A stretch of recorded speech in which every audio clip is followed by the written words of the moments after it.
Попри те, що війна в Україні і досі триває, вже зараз політики, бізнесмени та інвестори обговорюють повоєнний період відбудови України.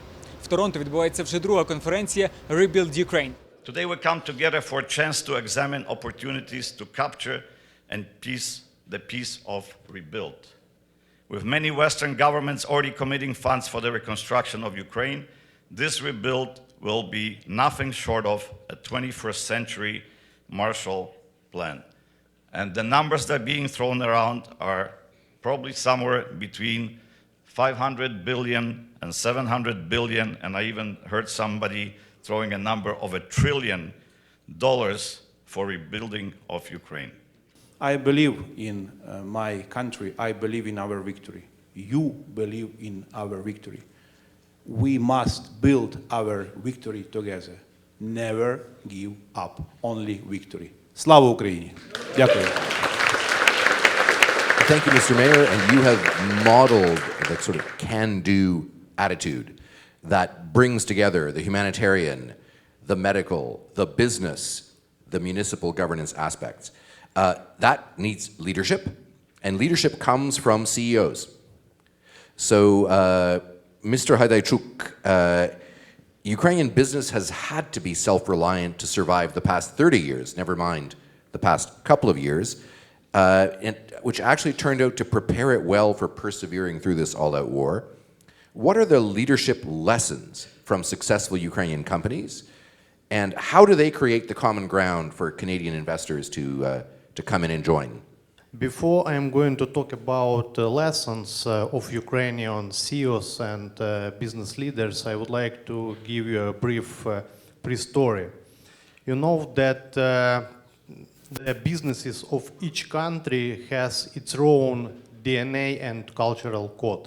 The same related to Ukrainian business. We have our own DNA and cultural code.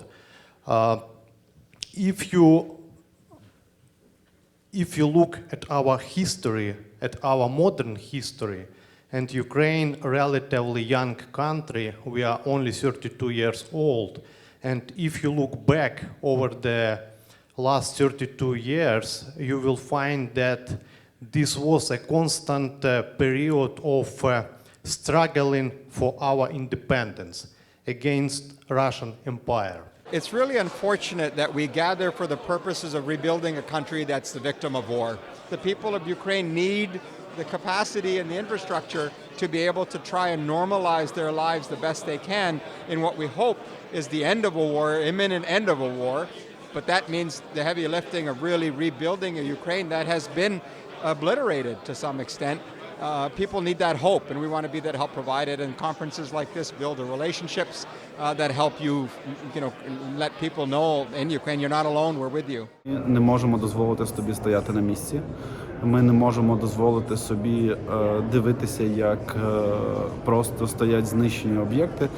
Люди, які наші бізнес-партнери, колеги і громадські організації, які приїздять в Україну, вони шоковані і дивуються, як ще 1,5 роки тому міста, які були понівечені в Київській області, зараз мають той вигляд європейський, розвинений, відкриваються нові кафе, туди повертається життя.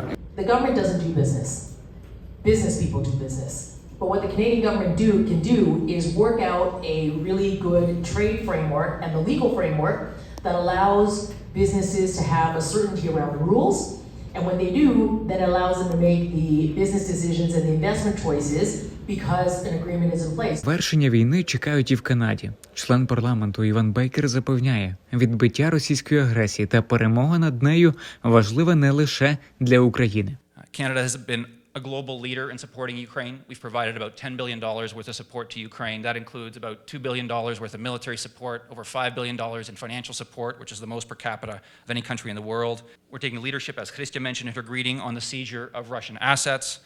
And of course, the renegotiated and modernized Canada-Ukraine Free Trade Agreement, which my understanding is going to a vote in the House this afternoon. And I'm looking forward to be back for that. Парламентар пояснює, співпраця між країнами повинна вийти на новий рівень, і вона буде продуктивною для обох сторін і по закінченню війни.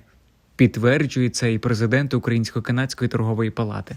Як ми всі розуміємо, починати якийсь бізнес і починати вже практично якусь роботу, ребілдинг в Україні, до того треба бути готовим, до того треба підготовлятися. І я думаю, наша задача тут – це дати, як сам раз, таку площадку, де вони можуть зустрітися, переговорити і почати цей діалог, почати це планування, почати дивитися, які проєкти підуть перші, другі, треті і так далі. Я думаю, що це, власне, про що ми не повинні забувати, що нам треба вже планувати тепер, і як тільки війна закінчиться, вже починати конкретні будови чи проєкти, а не тоді починати розмовляти і губити ще рік чи півтора на це.